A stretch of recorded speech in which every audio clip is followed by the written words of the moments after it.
High cinema প্রেমী বন্ধুরা, আজকে তোমাদেরকে বলবো অমিতাভ বচ্চন অভিনীত বদলা মুভিটির কথা। এই মুভিতে ভাই টুইস্ট আর টুইস্ট। মুভিটি আপনারা না দেখলে এনজয় করতে পারবেন না। মুভিটি আপনারা না দেখলে দেখে নিতে পারেন।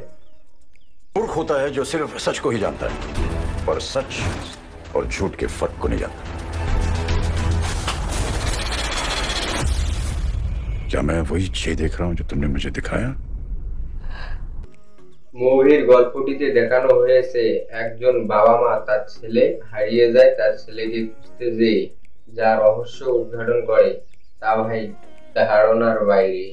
ब्लैकमेल और पैसे लेने आया था, बिना लिए क्यों जा? আপনারা এই মুভিটি দেখতে পারেন যারা ক্রাইম থ্রিলার মুভি দেখতে পছন্দ করেন। लेकिन माफ कर देना भी हर बार सही नहीं होता। মুভিটির নাম হচ্ছে বদলা। আমি তোমাদের সাথে এতক্ষণ ছিলাম মাসুদ রানা। আমার এই ভিডিওটি তোমাদের ভালো লাগলে ভিডিওতে লাইক দিয়ে চ্যানেলটিকে সাবস্ক্রাইব করে আমার পাশেই থেকো।